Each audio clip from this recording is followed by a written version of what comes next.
"What the hell are you doing in my house?" I screamed with all the strength my lungs could muster. My heart was beating, so hard I thought it might explode in my chest before me kneeling near the door of my own house. Before we continue, if you haven't subscribed yet, do so to stay up to date with the most shocking and real stories happening around you. Were my son Daniel and his wife Jessica with tools. In their hands trying to force the lock, a huge moving truck was parked right in front of my garden. The back door was open with some of my furniture, already loaded inside. "Dad, were you not supposed to be traveling for 2 weeks?" Daniel went completely pale, as if he had seen a ghost.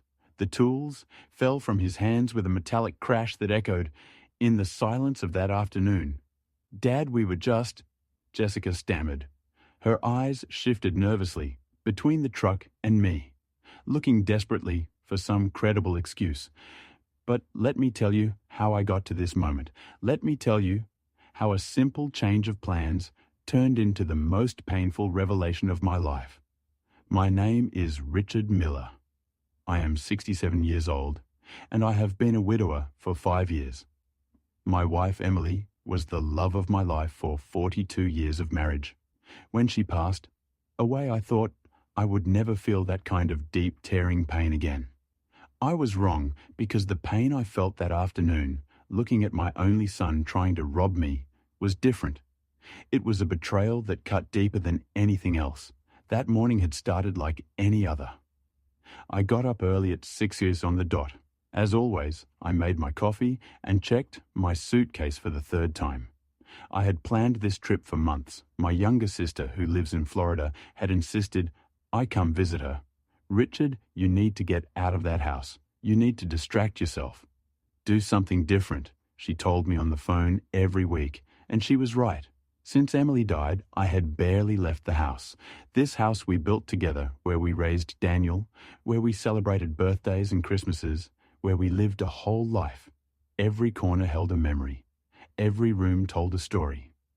The taxi arrived promptly at 8:00 a.m.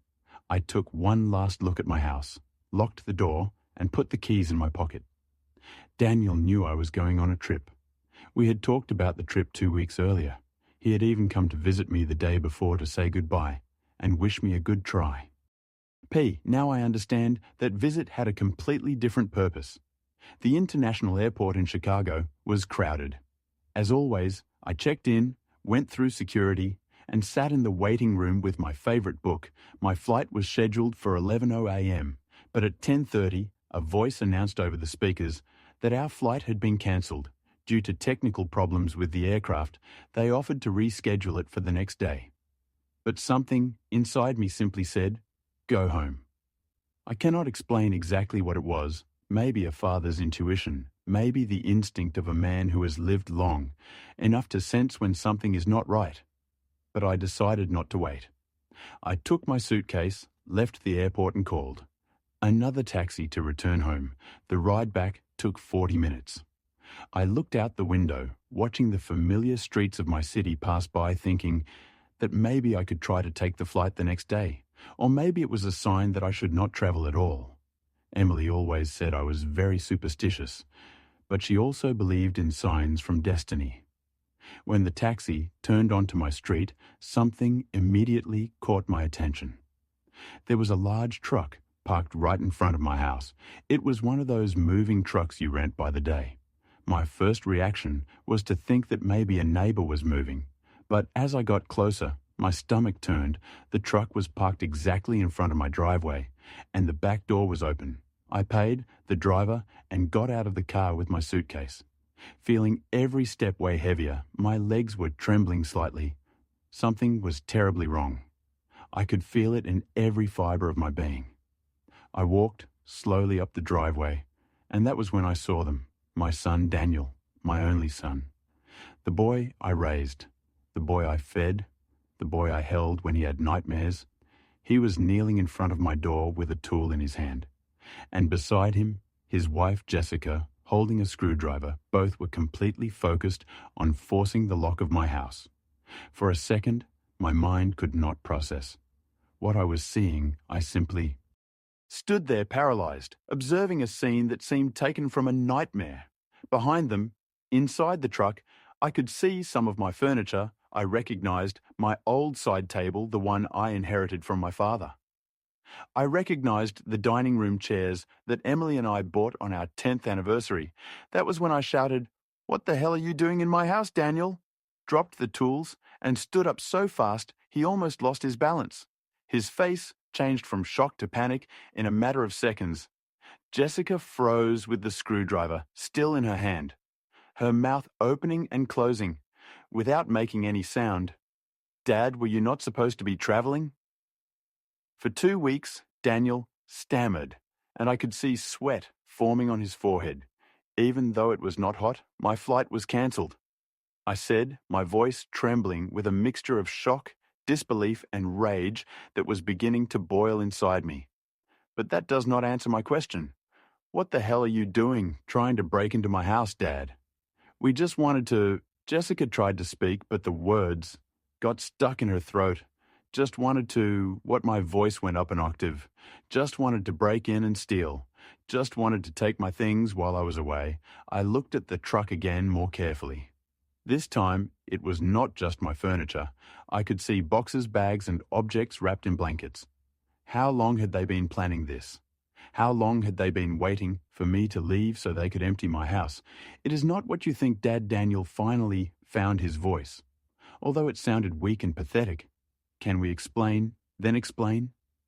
I said, crossing my arms over my chest, trying to control the shaking running through my entire body. "Explain to me why my own son is trying to force entry into my house. Explain to me why there is a moving truck full of my things.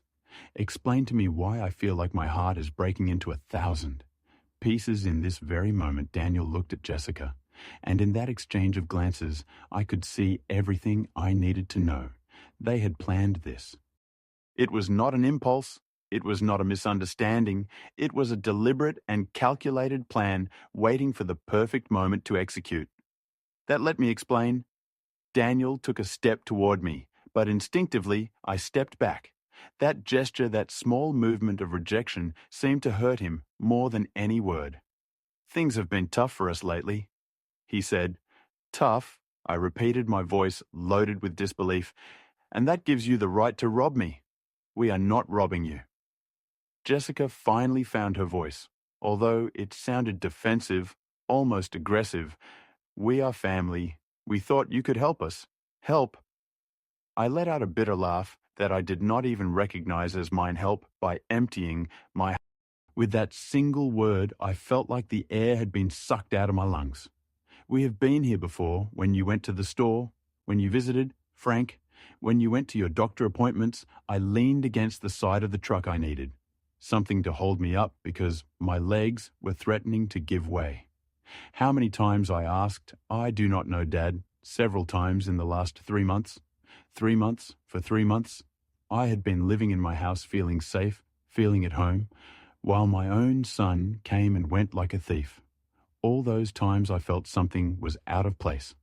All those moments I thought I was getting forgetful, imagining I had left an object in a different place. It had not been my imagination. It had been real." "What did you take?" I asked, although I was not sure if I wanted to know the answer. "Before today, what other things did you take from here?" Jessica and Daniel exchanged another look, that silent communication of couples who have shared secrets. "Small things," Jessica murmured. "Things we thought you would not notice immediately." "Like what?" I insisted, feeling the rage bubbling again in my chest. "Some jewelry," Daniel admitted, his voice barely audible. "Some silver candlesticks, some old books we thought would have value." Every word was like a direct blow to my heart. "Emily's jewelry," I whispered. "The pearl earrings she left me before she died. The necklace she wore at our wedding. I thought I had lost them. I searched the whole house for weeks. We needed them. Dad Daniel tried to justify we had debts. We had to pay. You could have asked me for help." I exploded, my voice echoing down the street. "I am your father, Daniel, if you needed money. If you had problems, you could have told me. But instead, you decided to steal from me. You decided to betray my trust in the worst way possible. We knew you did not have much money." Jessica intervened, and there was something in her tone that made me look at her more closely. You always say your pension barely covers the basics that you have to watch Evie. Right, Dollar? And that gives you the right to decide for me? I shouted. Does that give you the right to enter my house like thieves and take whatever you want? I got down from the truck and walked to the door of my house. I needed to go inside. I needed to see what else had been violated, what else had been touched by hands I thought loved me. I took my keys with trembling hands and opened the door. The inside of my house looked normal at first glance, but when you look carefully, when you know every corner of your home, you can see the absences. I could see the empty spaces where my things used to be. The shelf where I kept my grandmother's crystal figurine collection was empty. The cabinet where Emily kept her antique watch collection had its doors open and the shelves bare. I walked toward my bedroom like a man in a trance. Daniel and Jessica followed me at a distance, not daring to get too close. I opened the drawer of my dresser, the drawer where I kept my most precious treasures. It was practically empty. The locket, I said, my voice sounding hollow and dead. The gold locket Emily gave me on our last anniversary, with photos of us when we were young. Where is it? Silence, where is it? I shouted, turning toward them with a fury I had never felt before. We sold it, Jessica admitted in a low voice. 2 weeks ago, we needed to pay the rent, or we were going to be evicted. I felt like they had ripped my heart out of my chest. That locket was the most precious thing I had. It was the last gift from Emily, the last physical piece of our love I could hold in my hands. And they had sold it. They had sold it as if it were just any object, without value, without importance. How much? I asked, my voice trembling with contained rage. How much did you get for it? $200, Daniel whispered. $200. They sold 42 years of marriage, of memories of love, for $200 miserable dollars. I sat on the edge of my bed, because if I did not, I knew I would collapse completely. Tears were falling freely now, and I did not try to stop them. Daniel approached, tried to put his hand on my shoulder, but I pulled away violently. Do not touch me, I said with an icy voice. Do not you dare touch me. Dad, I am so sorry. Daniel sobbed. We did not want it to come to this. We thought if you were gone for 2 weeks, we could take enough things to solve our problems, and you would never have to know. And then what, Daniel? I asked, looking him directly in the eyes. Then what, when I returned from my trip and noticed my house was empty, what would you tell me? That there was a robbery? You would lie to my face while I cried over the loss of everything I loved. He did not answer, because there was no answer that could justify what they had done. Who else did you sell my things to? I continued. I needed to know everything. I needed to know the full magnitude of this betrayal. Where are Emily's jewels? The watches, the crystal collection from my grandmother. There is a pawn shop on 7th Street. Jessica spoke, her voice small. That is where we took most of the things. Some we sold online, and those buy and sell groups.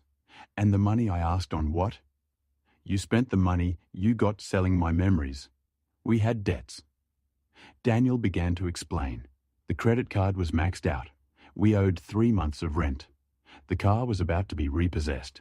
We had collectors calling every day threatening to sue us. And it never occurred to you to ask me for help. I repeated, feeling disbelief mixing with pain. It never occurred to you to come to me, your father, and tell me the truth. Daniel ran, his hands over his face, and I could see he was crying too. But his tears no longer moved me like they used to. I could no longer feel compassion for someone who had violated my trust in such a deep and deliberate way. We were ashamed, he finally admitted, ashamed to admit we had failed, that we could not handle our own finances, that we were drowning in debt. So you preferred to become thieves, I said bitterly. You preferred to steal from a 67-year-old widower who lives alone on his pension. That was the best soul you could come up with. You are not just an old man, Jessica intervened, and there was something in her tone that made me look at her more closely. You own this house, a big house, in a good neighborhood. You are worth a lot more than you think. Richard, something in the way she said this froze my blood. What do you mean by that? Jessica looked at Daniel seeking permission or support. He shook his head, slightly, but she seemed to ignore him. This house is worth at least $300,000, Jessica said her words, falling like stones in the silence of the room. Probably more, and you live here, alone in this huge house with all these empty rooms, while we can barely pay for a one-bedroom apartment in the worst neighborhood in the city. There was the full truth finally exposed. It was not just about debts. It was about resentment. It was about greed. So you thought I did not deserve to live in my own house, I said, slowly processing the magnitude of what I was hearing. You thought I had too much, and you too little. It is not fair. Jessica raised her voice, all pretense of regret disappearing from her face.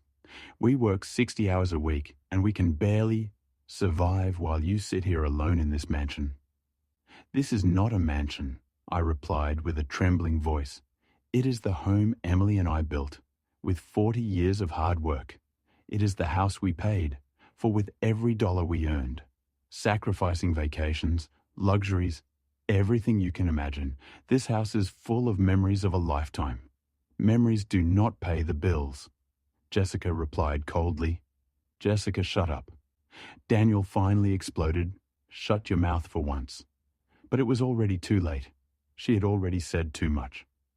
The complete plan was now exposed before me in all its horrible clarity. They did not just want to steal my belongings. They wanted to steal my home. The only place in the world where I felt safe, where I could still feel Emily's presence. Get out, I said with a quiet but firm voice. Get out of my house right now. Dad, please let me explain. Daniel tried to approach, agay. There is nothing to explain. I interrupted him. I want you out of my house immediately, and I want you to return everything that is in that truck. Now we cannot do that now. Jessica said coldly. Some of those things we already sold. They do not exist anymore. Then you are going to pay me for them, I said, surprising myself with the firmness in my voice. You are going to pay me every cent of the value of everything. You stole, or I am going to call the police.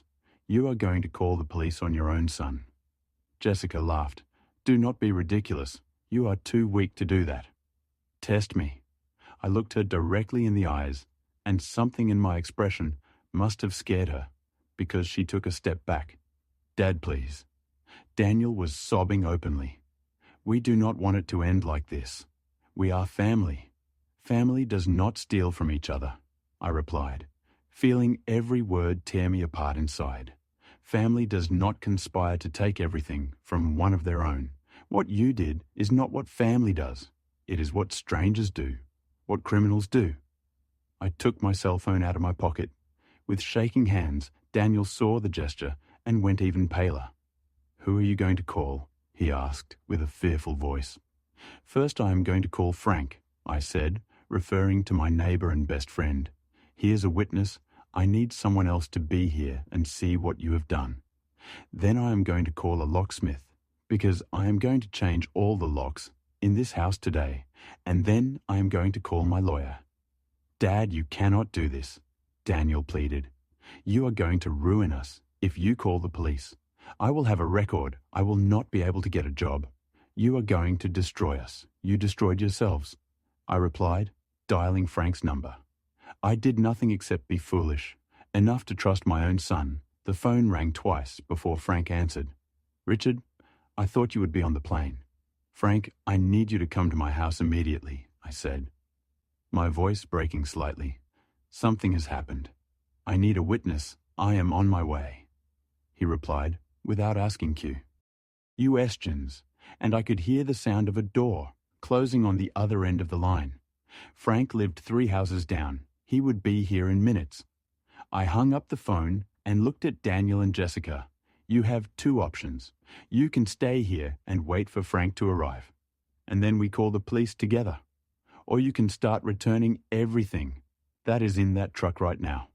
And maybe I will consider Not pressing charges? That is blackmail. Jessica spat the words. I did not correct her. It is justice.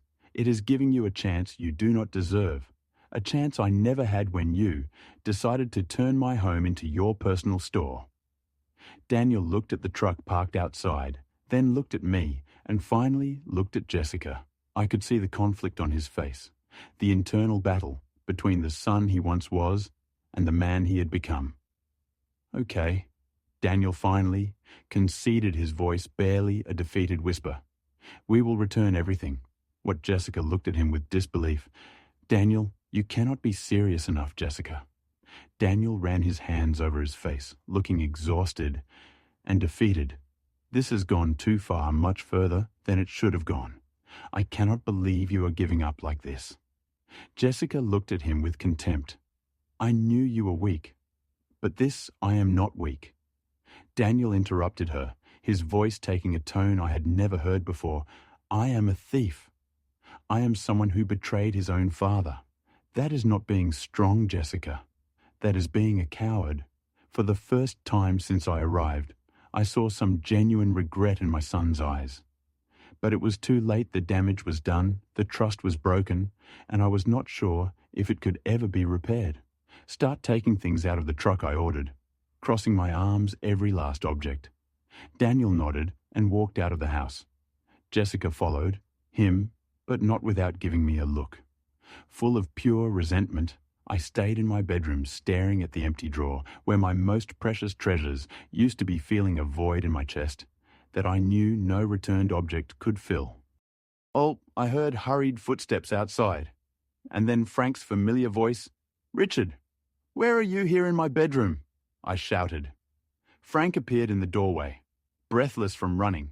He was a man my age, 65 years old, with short grey hair and sharp eyes that missed nothing. He had been my neighbour for 20 years and my best friend for 15. What happened? He asked. And then, my God, is that Daniel out there? His eyes went wide with surprise, seeing my son and his wife unloading furniture from the truck. What is going on? I told him everything, every painful detail, every devastating confession.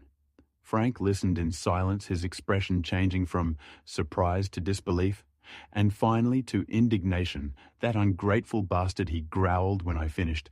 That miserable wretch, after everything you have done for him, I do not know what to do. I admitted, feeling the tears threatening to return. He is my son, my only son. How can I turn him in? How can I call the police and ruin his life? He ruined his own life. Frank put his hand on my shoulder. And he almost ruined yours too, Richard. What they did is serious. It is not just theft. It is premeditated. It is systematic. They have been entering your house for months. I know, I whispered. I know all that. But he is still my son, and you are still his father. Frank replied firmly. A father who deserves respect, love and honesty. Not betrayal, not theft, not manipulation. We went out together and headed to the front of the house. Daniel and Jessica were unloading the furniture with slow, resentful movements. They had already returned several pieces, but the truck was still half full. How much is left? I asked. Quite a bit, Daniel replied without looking me in the eyes. It took us all morning to load, so it will take you all afternoon to unload, I said without a trace of sympathy. I want everything back in its exact place, every piece of furniture, every box, every object. Frank stayed with me, a silent and supportive presence. We watched as Daniel and Jessica worked, sweating under the afternoon. And some neighbours began to come out curious about the truck and the unusual activity. I could see the looks, the whispered conversations, the speculation. Mrs. Garcia from next door approached cautiously. Richard, is everything okay? I thought you were travelling. The trip was cancelled, I replied, briefly, not wanting to go into details. Oh, what a shame. Well, if you need anything. She left the offer floating in the air before walking away clearly, sensing there was more to the story, but not daring to ask directly. 2 hours past, the sun was beginning to set on the horizon. When the truck finally emptied, I went into the house to inspect. with Frank following closely behind. The furniture was back, but everything looked different. It was no longer my safe sanctuary. Now it was a place that had been violated, invaded, desecrated. Many things are still missing, I said, looking at the empty spaces that still remained the jewelry. The watches, the locket, the crystal collection. We sold them, Daniel admitted, entering behind us. We cannot return them because we do not have them anymore. Then you are going to give me a list, I said, with a firm voice, a complete list of everything you sold, where you sold it, when and for how much. And you are going to pay me the real value of every object, not the misery you probably got at the pawn shop. We do not have that money. Jessica protested. We told you we are bankrupt. Then you will get the money, I replied coldly. You will get extra jobs. You will do whatever is necessary, but you will pay me every cent. And if we cannot, Jessica challenged me, then I will press charges. I said simply, I have a witness now. I pointed to Frank. I have evidence of attempted burglary. I have your confession recorded. I held up my cell phone and watched as both of them went pale. When they realized I had been recording the entire conversation since Frank arrived. That is a trap, Jessica accused. No, Frank intervened with an icy voice. That is intelligence. It is protecting yourself from people who clear. Lee have no scruples, Daniel, slumped onto the sofa looking completely defeated. How much time do we have? You have a month. I decided in the moment, 1 month to get the money and return. The value of everything you stole, or I will go to the police with everything I have. 1 month is not enough. Jessica protested the debts. We have total more than $15,000, and that is without counting what we owe you.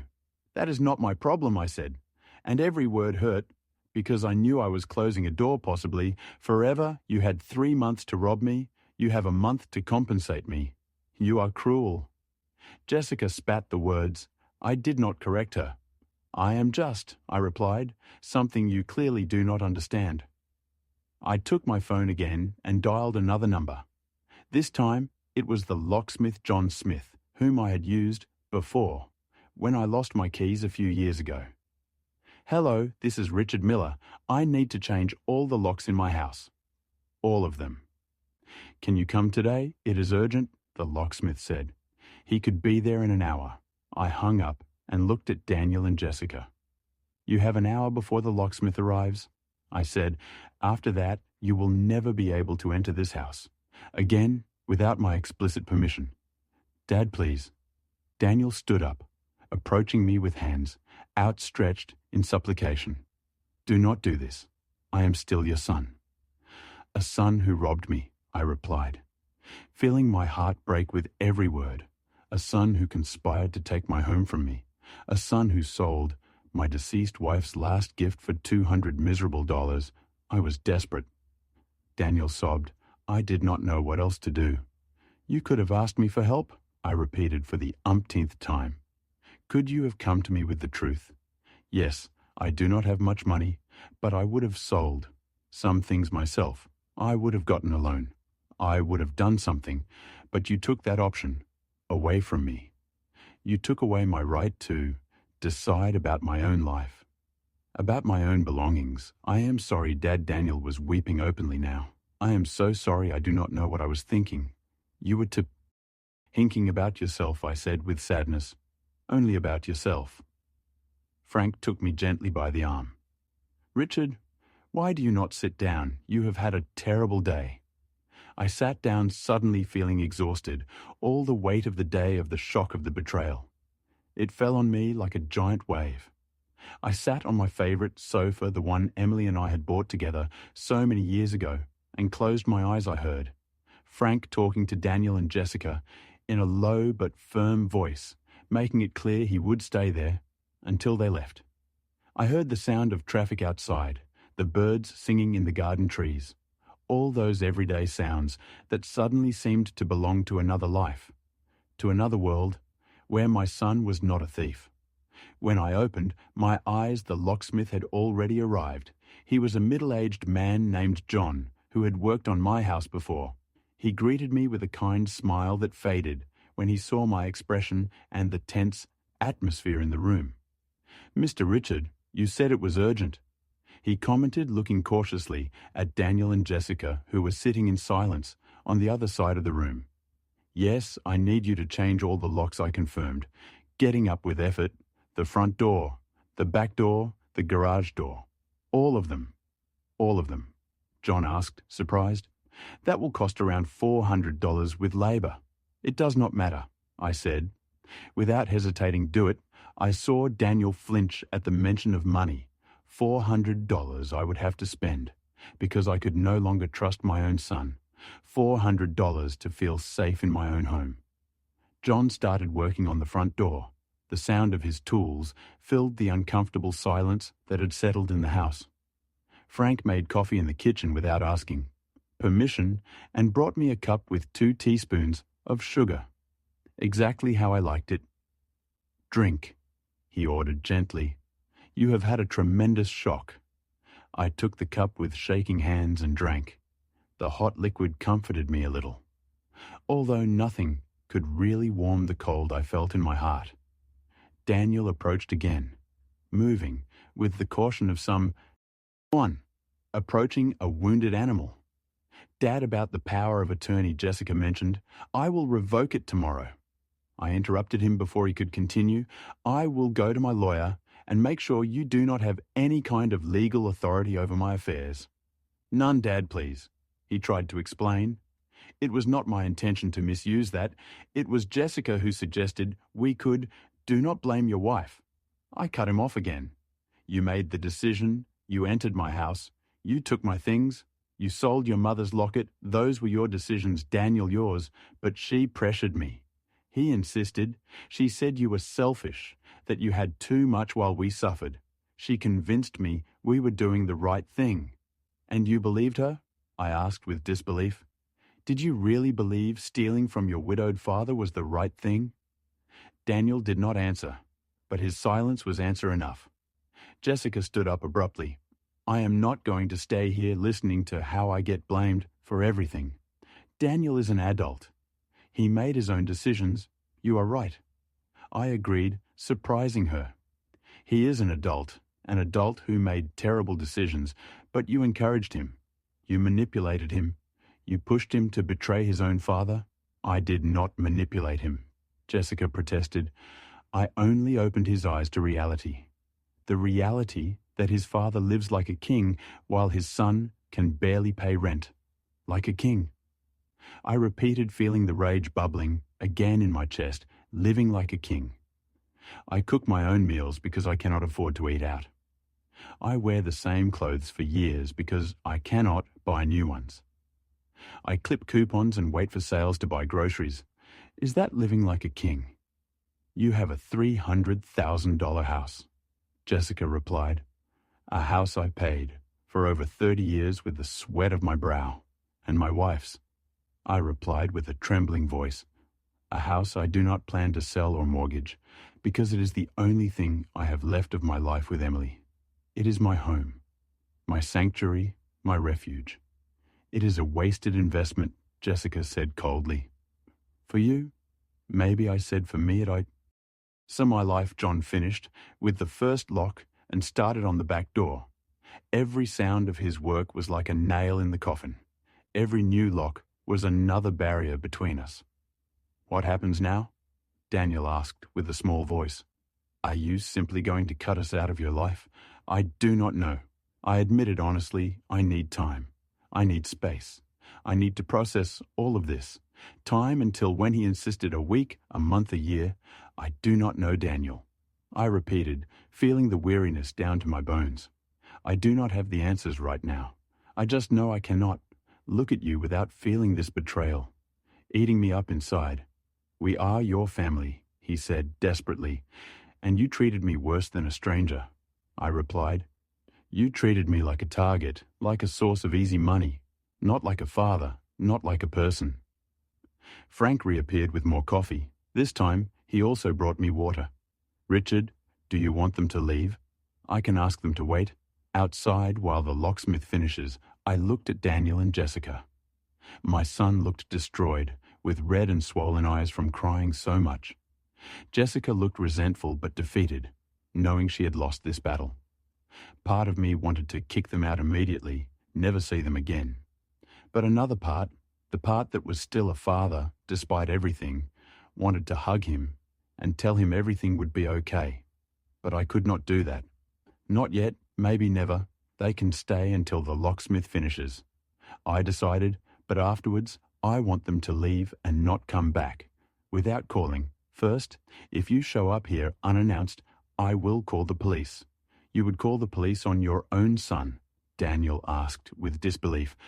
After today, I do not know what you are capable of, I replied with brutal honesty. So yes, I would call the police if I needed to protect myself. Those words seemed to hit him harder than anything. Else I had said he sank back onto the sofa with his head in his hands, sobbing.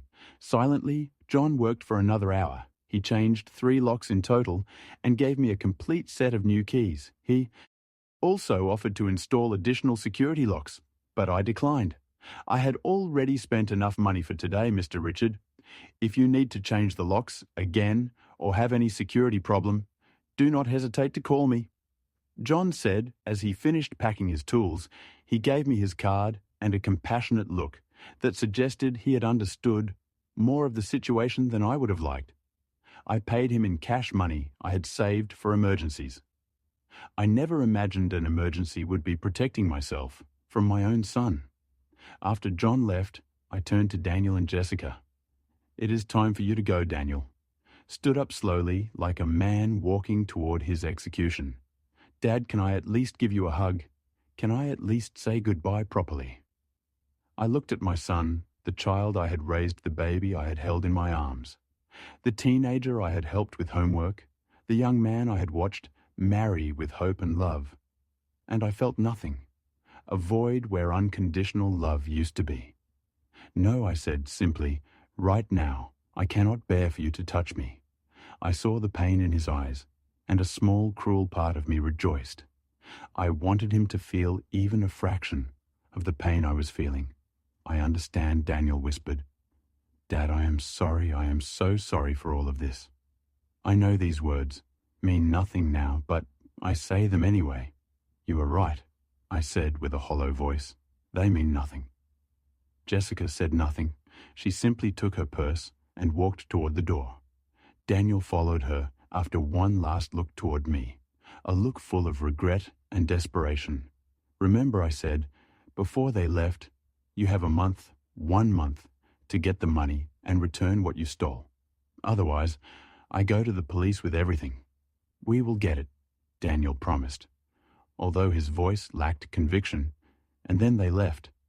I heard the sound of footsteps walking away, the engine of the moving truck starting, the vehicle driving away down the street, and then for the first time all day, there was silence. Frank closed the door and engaged the new lock. The sound was definitive final. Richard Frank say. Eyed softly, coming to sit beside me. Are you okay? No, I admitted. And finally, I allowed the tears to flow freely. I am not okay at all. Frank hugged me while I cried. I cried for the lost innocence, for the broken trust, for the relationship that maybe could never be repaired. I cried for the son I thought I had, and for the man he had actually become. I cried for Emily, wishing she were here, wishing she could tell me what to do. Let it out, Frank murmured, patting my back like a father would. Cry all you need. You have earned it. I do not know how long we were like that. The sun had set completely when I finally separated from him.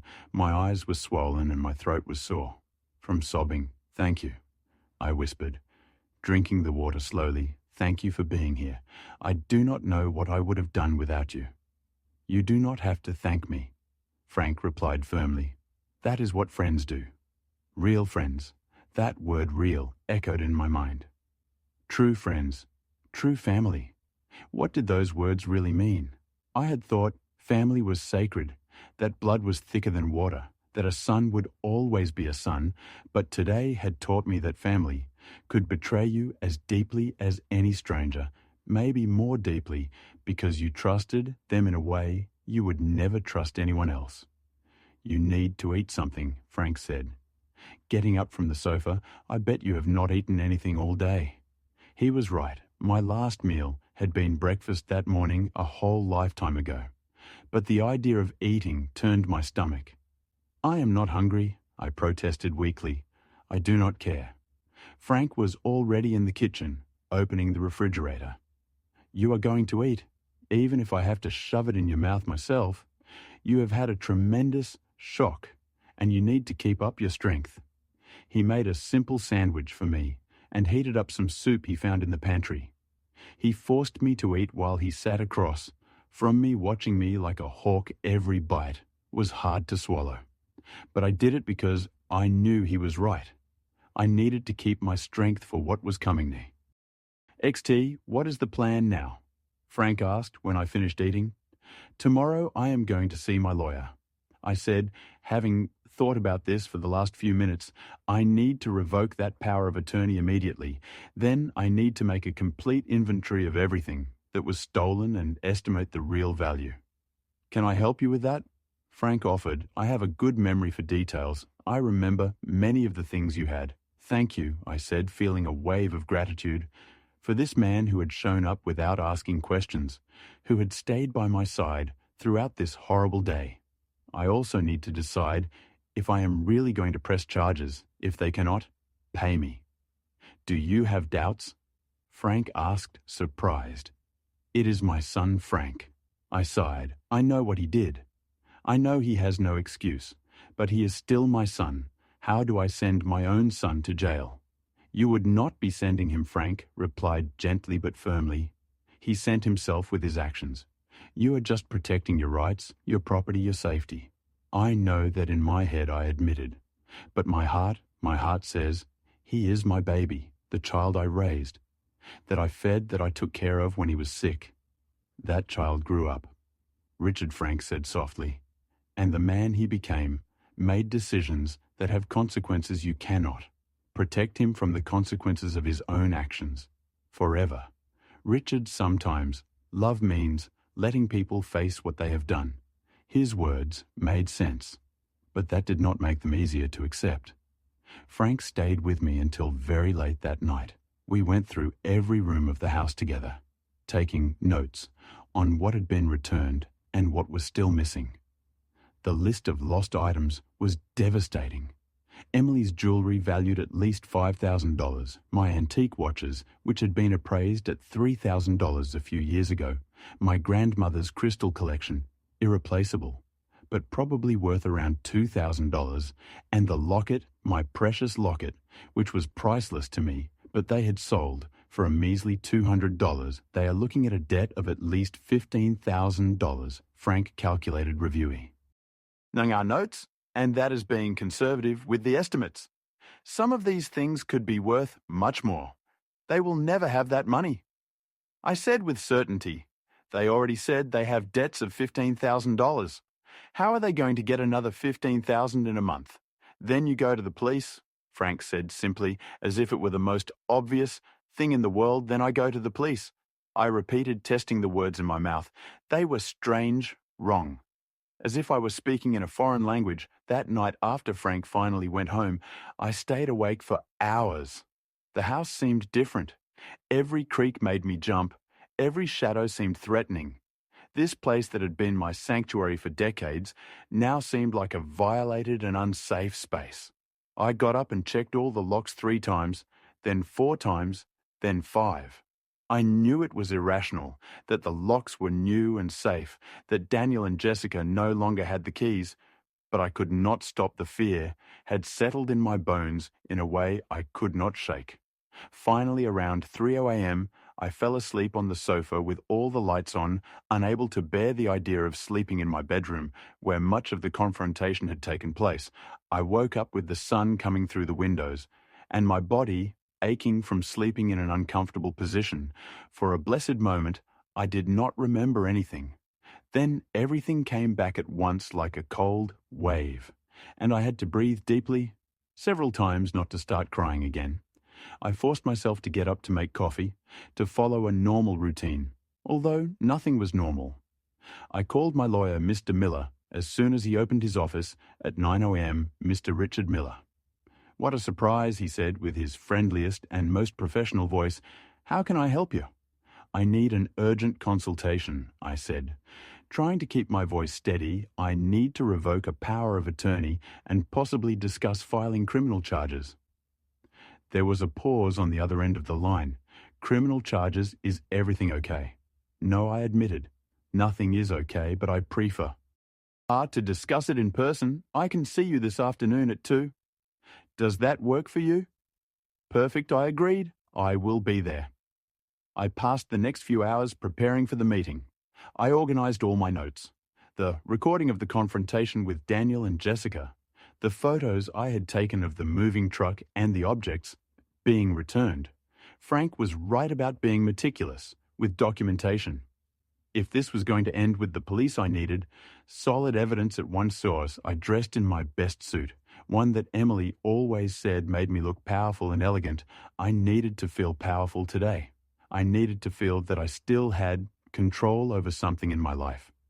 Mr. Miller's office was downtown in an old but well-maintained building. I had known him for years. He had handled the sale of our first house. He had helped with Emily's will. He had been a constant presence in the important legal moments of my life. His secretary showed me in immediately. Miller got up from his desk when I entered, and his worried expression told me that something in my appearance revealed the trauma I had experienced. "Mr. Richard, please take a seat," he said, pointing to a comfortable chair in front of his desk. Are you okay?" "I am not okay," I said, honestly sitting down. "I am not okay, but I need your help to solve this." And then I told him everything, every painful detail of that horrible day. Miller listened without interrupting, taking occasional notes, his expression becoming more serious with every revelation. "This is serious, Mr. Richard," he said. When I finished, "Very serious. We are talking about theft, possible forgery of documents, conspiracy. Your son could face years in prison." "I know," I whispered. "That is why I am so devastated. I understand your conflict," Miller said with compassion. "He is your son, but you also need to protect yourself. First, let us revoke that power of attorney. Immediately, I can prepare the documents today." "Thank you," I said with relief. "Second, we need to decide on the criminal charges," he continued. "You have solid evidence, the recording, the testimony of your neighbor. The facts are clear, but once you press charges, there is no turning back. The legal process will run its course." I gave them a month. I explained, 1 month to return the value of what they stole. Miller nodded thoughtfully, clasping his hands on his desk. 1 month is reasonable considering the circumstances, but we need to formalize this. It cannot just be a verbal agreement. We need a legal document that clearly establishes the terms. "What kind of document?" I asked, relieved to have someone who knew how to handle this professionally. "I will prepare a restitution agreement," Miller explained. "In it, we will detail every stolen object, its estimated value, and the total amount they must return. We will also include a specific deadline, 30 days from signing, and the consequences if they do not comply, which would be the immediate filing of criminal charges. Would they have to sign it?" I asked. Yes, he confirmed. "And would we need them to do it in front of a notary that makes it legally binding if they do not sign?"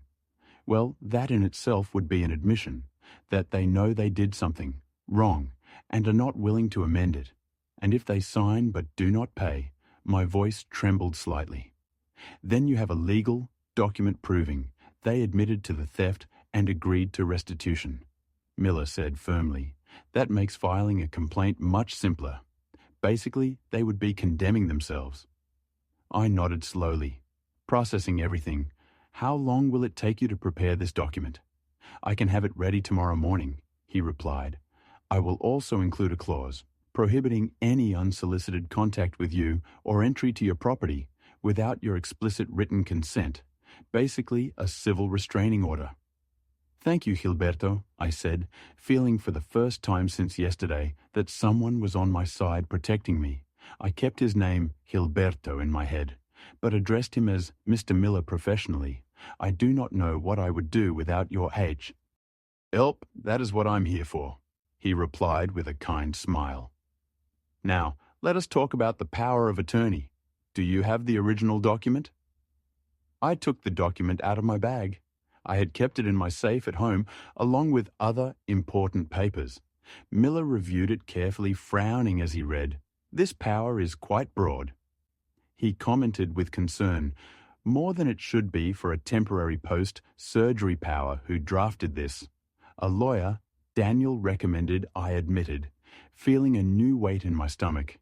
He said he was a friend of his, that he would give us a good price. Mr. Richard Miller looked at me seriously. This document gives your son authority over virtually all your financial and legal affairs. With this, theoretically, he could sell your house, empty your bank accounts, obtain loans in your name. Do you realize how dangerous this is? I felt like I had been hit, but the lawyer said it was standard, that it was what was necessary to handle my accounts. While I recovered, he lied to you, Miller said bluntly. Either he was incompetent, or he did it intentionally. I suspect it was the latter. Do you remember his name? I gave him the name and saw Miller's expression darken even more. I know that man. He said with disgust, he has had several complaints before the Bar Association. Put it this way, I would not be surprised if he intentionally collaborated with your son on this. Do you mean Daniel planned this 2 years ago? The magnitude of the betrayal continued to grow. It is possible, Miller said carefully, or maybe he just wanted to have the option, as a precaution either way. This power of attorney should have been revoked a long time ago. The fact that your son never suggested this is telling. I left Miller's office 2 hours later with a clear plan, but with an even heavier heart. The power of attorney would be officially revoked the next day. The restitution agreement would be ready in 48 hours. And if Daniel and Jessica did not comply, I would have everything needed to press charges that could send the Mur to prison. When I got home, I found Frank waiting for me in his garden. He approached immediately when he saw me get out of the taxi. How was it, he asked, with concern. It is under control, I replied wearily. Miller is preparing everything, but I discovered something worse, Frank. The power of attorney I gave Daniel 2 years ago was much broader than it should have been. Basically, it gave him complete control over my financial life. Frank paled. My God, Richard. That means could he have sold my house without my knowledge? I finished the sentence for him. Could he have emptied my accounts? Could he have done anything? And the lawyer who drafted the document is known for working in grey areas of the law.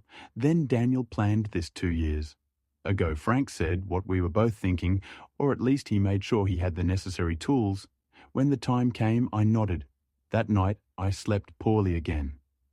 Nightmares haunted me. I dreamed I came home and found it completely empty. I dreamed I opened my drawers and everything had disappeared. I dreamed of Daniel's face, but it was that of a stranger, someone I had never really known. I woke up at 5 a.m., soaked in sweat, with my heart racing. I could not go back to sleep. I got up, made coffee, and sat in the kitchen, watching the sun rise through the window. My phone rang, around 7. It was an unknown number. I hesitated before answering, but finally did. Dad, it was Daniel's voice, broken and desperate. Please do not hang up. I should have hung up. I should have ended the call immediately, but something in his voice stopped me. What do you want? Daniel, I asked, with a tired voice. I need to talk to you, he said quickly, as if fearing I was going to hang up at any moment. Please just give me 5 minutes. 5 minutes to explain something you already explained. Enough the other day. I replied coldly. No, I did not explain. He insisted. There are things I did not tell you. Things you need to know, more lies. I asked bitterly. Know the truth. The complete truth. I should have told you months ago. I sighed deeply against my better judgment, against all the warnings in my head. I said, you have 5 minutes, speak. I heard him breathe, deeply on the other end of the line, I lost my job 8 months ago, not 3 months. Like I told you, 8 months ago, I was fired due to company. Restructuring my hand, tightened on the phone. And why did you not tell me? Shame, he admitted. Pure shame. You had always been so proud of me, of my career, of how well I was doing. I could not bear to tell you I had failed. Losing a job is not failing, Daniel, I said, feeling a mixture of frustration and pain. It is something that happens to people. You could have told me. I know now. His voice was trembling, but at that moment I could only think about how I was going to disappoint you, so I lied. I told you everything was fine, that work was great, that we were fine financially. While you were sinking in debt, I said, beginning to understand the full picture. Yes, he confirmed, we use credit cards to maintain an appearance of normality, to pay rent, to buy food, so it seemed like everything was fine when I came to visit you, and then the debts grew. So much you could not even make the minimum payments.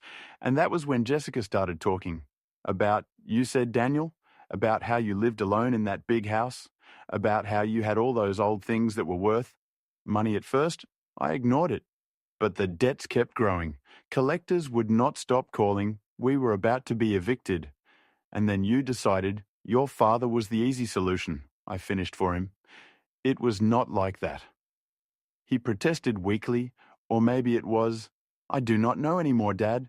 My head was so confused. I was so desperate. Jessica kept saying, we would only take a few things you would not notice immediately, just enough to get out of the hole. And the locket, I asked, my voice breaking, was that just getting out of the hole? Silence. On the other end of the line then, with a barely audible voice, we needed to pay rent. We were going to be thrown out on the street. That same day, the locket was the most valuable thing we could find quickly. Dad, I am so sorry if I could turn back time, but you cannot. I interrupted him. You cannot turn back time, Daniel. You cannot undo what you did. You cannot give me back the trust you broke. I know, Daniel sobbed on the other end of the line. I know, and it is killing me. Every time I close my eyes, I see your face. That expression when you discovered us. I had never seen so much pain in your eyes, Dad. And knowing I caused that pain, why did you call me Daniel? I asked, interrupting his monologue of self-pity. What is it that you really want? I want you to know that Jessica and I are separating, he said, and those words took me completely by surprise. What that was all I could say after we left your house the other day. We had the most horrible fight of our marriage. He explained the worst. I told her we never should have done what we did, that it was unforgivable. She said I was weak, that I was pathetic for feeling guilty. She said you had more than you needed, and there was nothing wrong with taking what was rightfully ours. What was rightfully ours? I repeated with disbelief. Nothing in my house belonged to you, Daniel. Exactly what I told her. He continued, and she insisted we were family. That family shares everything, that your house practically should be ours too. That was when I realized something terrible, Dad. What I asked, that she never really loved me. His voice broke completely. She loved me for what I could give her, for the security I provided for future possibilities.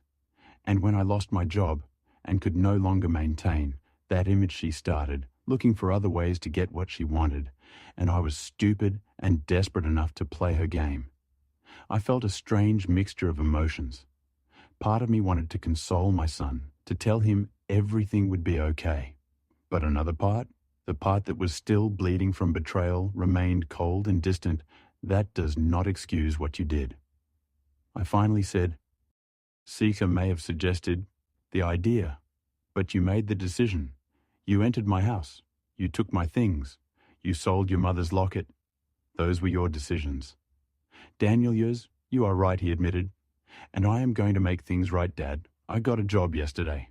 It is not a big deal, just a warehouse job night shift, but it pays well. And I also got a second job during the day at a gas station between the two jobs I can earn. Around $3,000 a month. I did quick mental calculations. That was not enough to pay $15,000 in a month. I know, he said with frustration. I have been thinking about this non-stop. I am trying to sell my car. I could get around $4,000 for it. And I have some things I can sell: my computer, my guitar, anything of value. And Jessica, I asked, is she contributing to this? She left, he said simply. She packed her bags last night and went to live with her sister. She said, if I was stupid enough to ruin our lives for a selfish old man, then she did not want to be part of that. The phrase selfish old man hit me like a slap. That was how she saw me. That was probably how she had seen me for years. Only I had been too blind to notice. So you are alone, I observed. Yes, he confirmed. But maybe that is what I need. Maybe I have needed to be alone for a long time to discover who I really am, without someone else telling me what to think or what to do. Daniel. I appreciate you calling me and telling me all this, I said carefully. But this does not change the situation. My lawyer is preparing a restitution agreement. You will have to sign it in front of a notary, and if you cannot pay the full amount in a month, I will have to press charges. I understand, he said, with a resigned voice. And I accept it. Whatever you do, Dad, I accept it. I deserve whatever you decide to do. It is not about what you deserve, I replied, feeling the tiredness in every word. It is about protecting myself, about making sure this never happens again. It will never happen again, he promised vehemently. I swear, on Mom's memory, that I will. Never do something like this again. The mention of Emily went through me like a knife. Do not swear on your mother, I said with a trembling voice. Do not bring her name into this. She would be devastated if she knew what you did. I know, Daniel sobbed, and that is what hurts me the most. Knowing I not only disappointed my father, but also my mother's memory. We ended the call shortly after. There was not much else to say. Daniel promised to be available to sign the agreement when it was ready. I promised him nothing. I could not promise forgiveness. I could not promise a repaired relationship. I could only promise that I would think about everything he had said. 2 days later, Miller called me to say the agreement was ready. Daniel came to his office that afternoon, looking gaunt and exhausted. He had dark circles under his eyes like he had not slept in days. He had lost weight. His clothes fit him loosely. "Hello, Dad," he said when he saw me. His voice was barely a whisper. "Daniel," I replied with a brief nod. Miller had us sit down and explain the terms of the agreement. Daniel listened in silence, nodding occasionally when Miller finished. Daniel signed without asking questions, without trying to negotiate. His signature trembled slightly on the paper. "I understand I probably will not be able to pay everything in a month," he said, after signing. "But I want you to know I am going to try, with everything I have. And if I cannot, I will accept the consequences. I am not going to run. I am not going to hide. I will face what I did." I nodded, not trusting my voice to speak. Seeing him like that, so broken and defeated, broke my heart.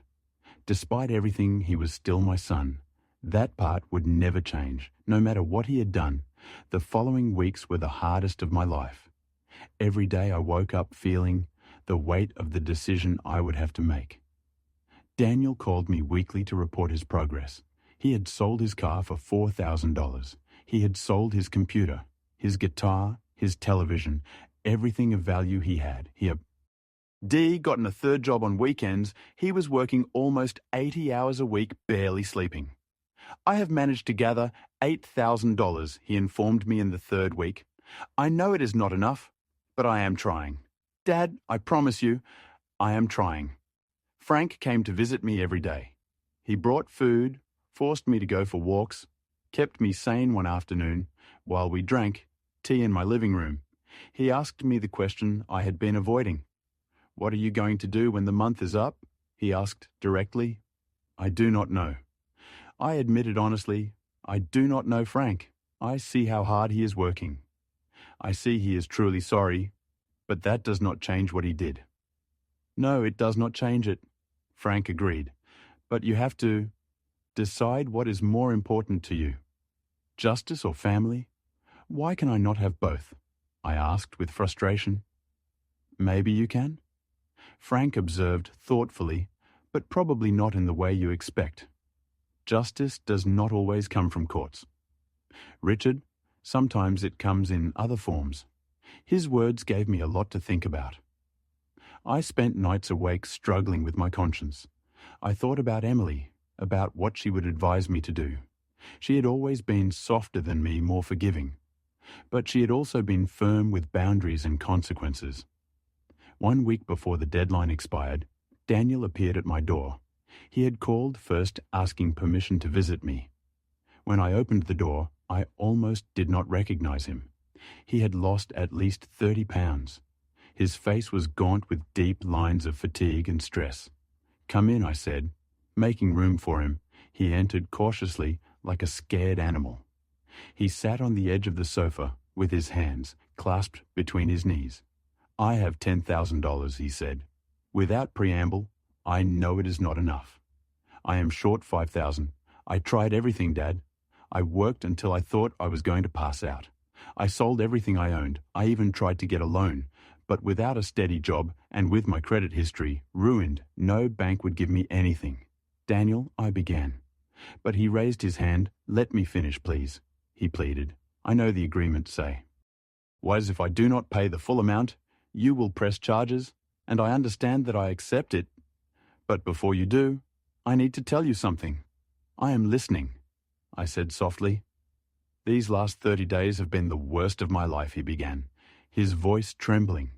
"But they have also been the most revealing, working all these jobs, living with almost nothing. Having time to think about what I did, about who I had become, I realized something, Dad. What I asked. I realized I had lost my way.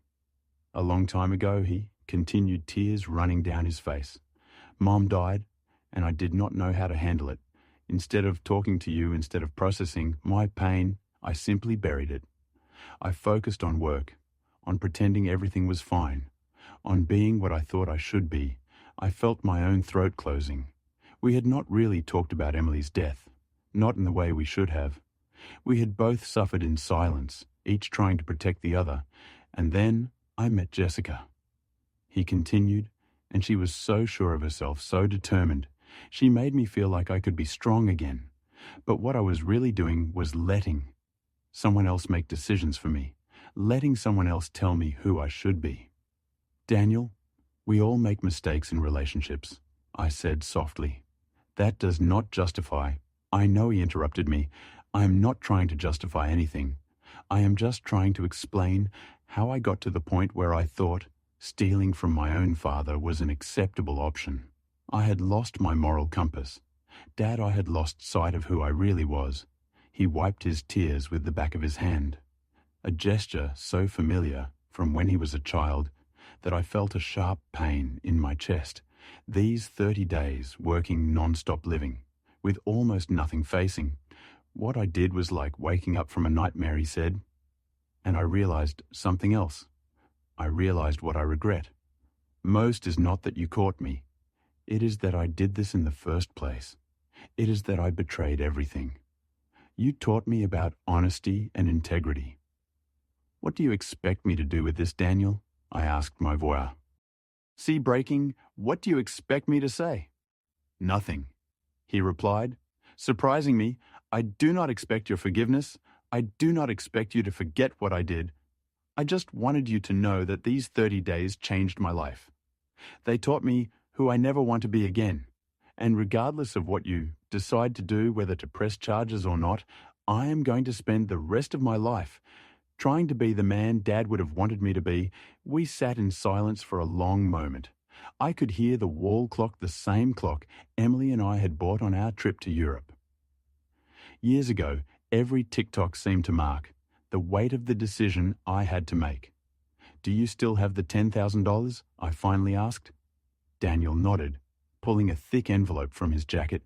"It is all here in cash. As the agreement specified, I took the envelope, feeling its weight in my hands. $10,000, 30 days of grueling work, of sacrifice, of facing consequences. It was not the full amount, but it was evidence of genuine effort. "I am going to keep this," I said. and saw his shoulders relax with relief. But I am not going to press charges, not yet. What? His voice was full of cautious hope. Listen to me carefully, Daniel. I said firmly, I am not forgiving what you did. I am not saying it is okay. I am saying, I see your effort, I see your genuine regret, and I believe sending you to jail will not fix our relationship, nor return what I lost. Then what he began to ask. The remaining $5,000, I continued. You are going to pay them with time. With time, he asked, confused. Once a month, I explained, forming the idea as I spoke. You will come to my house, help me with things I need. Repairs, gardening, whatever. And we will talk, we will really talk. Not just superficialities. We will talk about your mother, about your pain, about how to rebuild trust. I saw the surprise on his face. Are you giving me another chance? I am giving you the chance to earn one I corrected. But understand this clearly. The lock's stay changed. You will never have keys to this house again if you want to visit me. You will call first. If I need help, I will call you. But you will never enter my house again without an invitation. Understood, understood. He nodded vigorously. Dad, I promise I will not disappoint you again. That is what I hope I said, feeling the weight of years falling from my shoulders. Because this is your last chance, Daniel. If you ever betray my trust, again in any way, there will be no more conversations. I will press charges immediately. I will not do it, he promised. I swear on Mom's memory, on everything that is sacred, I will not fail again this time. When he mentioned Emily, it did not hurt as much because I could see my wife approving. This decision, she had always believed in second chances. She had always believed in redemption, but she had also believed in consequences and clear boundaries. Daniel stayed a little longer. We drank coffee together, something we had not done in months. The conversation was awkward, at first full of pauses and tense silences, but gradually we began to talk about real things. He talked about how hard it had been losing his mother, about how he felt he had to be strong for me, when in reality he was devastated too. I spoke of my own loneliness, of how every day in this big house reminded me of what I had lost. We should have had these conversations. 5 years ago, I said, finally, yes. Daniel agreed. But I guess better late than never. When he left that night, I hugged him for the first time. Since the day of the confrontation, it was not like before. There was not that warmth and unconditional trust, but it was a start, a small step towards something that maybe with time and effort could heal. Frank came to visit me the next day, curious to know what I had decided. I am not going to press charges, I told him. At least not for now, are you? Sure, he asked, studying my face carefully. No, I admitted. Honestly, I am not sure of anything, but I am sure sending my son to jail will not return what I lost. It will not return Emily's locket. It will not return the trust. It will Worst add more pain to an already painful situation. You are stronger than you think. Frank said, taking my hand, and wiser, I do not feel wise. I sighed. I feel tired. Forgiveness is tiring, Frank observed. But resentment is more tiring, and resentment lasts longer. He was right as always. In the weeks that followed, Daniel kept his word. He called before every visit. He came once a week to help with household chores. He fixed the garden fence that had been broken for months. He cleaned the gutters. He painted the guest room that had needed a fresh coat of paint for years. And we talked. We talked about Emily, about the good times and the hard times. We talked about his childhood, about the memories we shared slowly. Very slowly, we began to rebuild something. It was not what we had before that was lost forever, but it was something new, something built on honesty and clear boundaries, instead of assumptions and blind trust. Months later, while sitting in my living room on a quiet afternoon, I realized the house felt different. It no longer felt violated or unsafe. It felt like my home, but a home I now protected with greater care. The new locks were not just metal and mechanisms. They were symbols of healthy boundaries, of necessary protection. I thought about everything I had lost. Emily's jewelry, my watches, the precious locket, I would never get them back. That pain would remain forever. But I had also gained something. I had gained knowledge of my own strength. I had learned that love does not mean allowing yourself to be hurt. I had learned that forgiving does not mean forgetting or pretending nothing happened. I got up and walked to the front door running, my hand over the new lock. I remembered the words Frank had said months ago, words that now resonated with deep truth in my heart. Not every closed door is resentment, I whispered to myself. Some are protection. I closed my eyes and could feel Emily's presence around me in every corner of this house we built together, and I knew with a deep certainty that she would be proud of me, not necessarily for forgiving our son, but for protecting myself first, for establishing boundaries, for knowing that true love includes respect, and that respect requires boundaries. Outside, the sun was beginning to set, painting the sky with shades of orange and pink. It was the end of a day, but also the beginning of something new. A new way of living, maybe more cautious, but also more conscious, stronger, more mind, and for the first time in a long time, I felt at peace. 3 years later, Daniel and I have a different relationship, but a solid one. He has never had keys to my house, again. But he has not asked for them either. He has rebuilt his life. Slowly, found a steady job, moved into a small but decent apartment. He never remarried every month. He keeps his promise. He comes, helps. We talk. Sometimes there are difficult conversations. Sometimes there are moments of genuine connection, but they are real honest, built on a foundation of mutual respect and clear boundaries. Thank you for watching this video. Share your thoughts in the comments. I truly value every story and every voice. Don't forget to subscribe to Voices of Uncle Bernard and share this video with your friends.